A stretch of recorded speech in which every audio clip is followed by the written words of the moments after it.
Now we're going to trim the Myriophyllum. This plant is actually one of my least favorite plants to grow. I grow it because I really like the way it looks. It's one of my favorite looking plants, but growing it is real easy. It's extremely weedy, which is why I don't really like it. It grows like 2 inches a week, maybe more. And this is under PT2, so not like EI levels of fertilizers either. It grows a lot.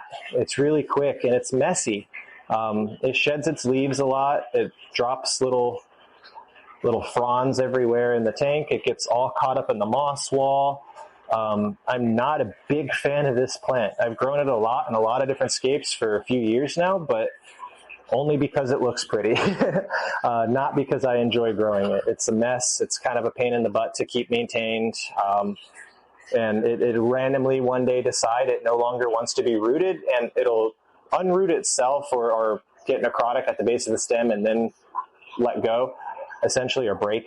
And then it'll stay like stasis in the tank or floating inside a mass of itself. The first thing I do, because of the way this plant grows and how it detaches from itself, is I kind of just go through here like this with my fingers and, you know, try to scoop out. See, there's one. Any of these species that have decided that they no longer want to be attached. It'll even, like, its side shoots and such, it'll decide one day that it doesn't want its side shoots anymore, and it'll just shoot those off too. So there was only one that time. Sometimes I go through half of the bush is just detached. It's kind of infuriating. So for this plant, again, it's a stem plant. There's nodes and internodes. We'll go over plant anatomy in another video, but for now, just Google it if you want. But the node is where the two leaves or all the leaves kind of come out of, basically, just for now, what we'll say. And the internode is the space in between the leaves. So you always want to cut at the internode closest to the lowest node that you're trimming to.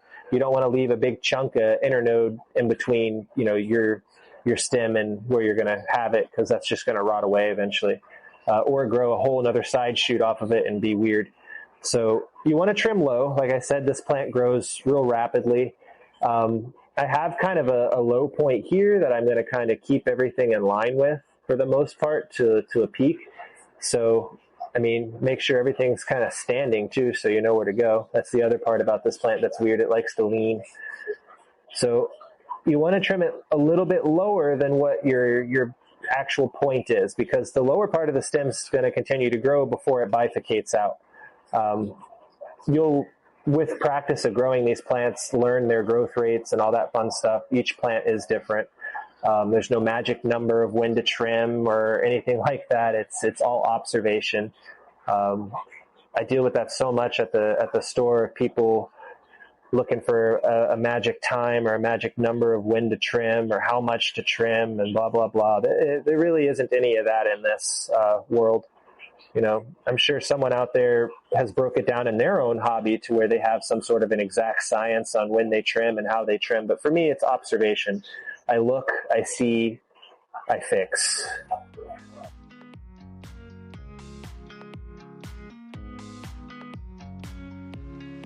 I'm just kind of going around through here and topping these guys off because it's just too much.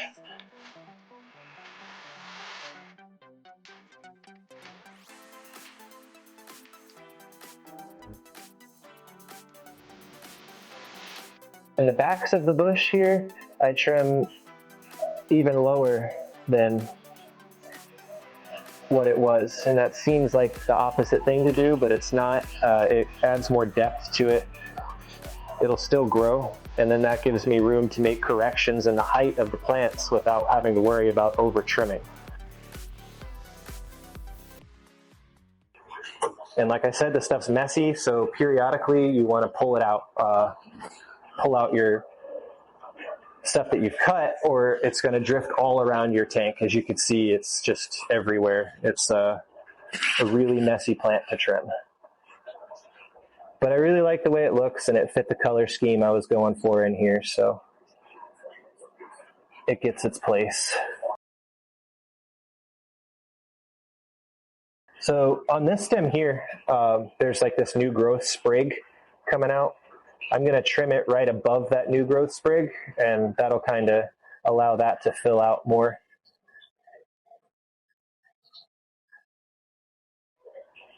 Then we're working our way back here, trying to keep it a little uniform.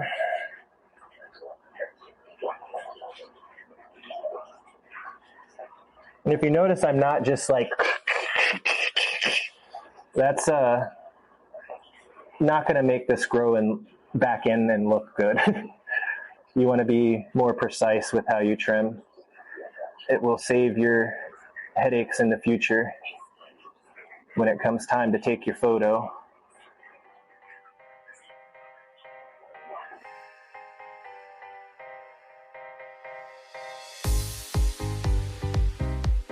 I went a little low through here, but that's okay. It'll fill in.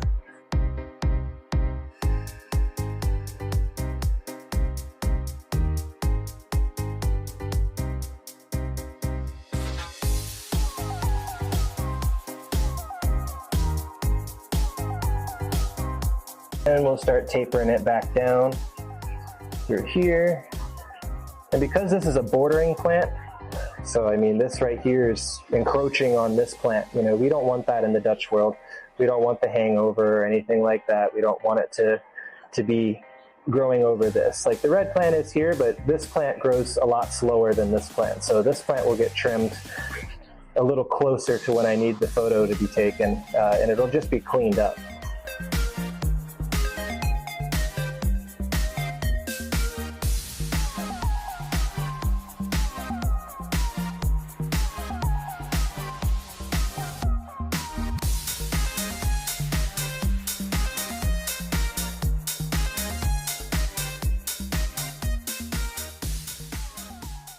So that's that for this one.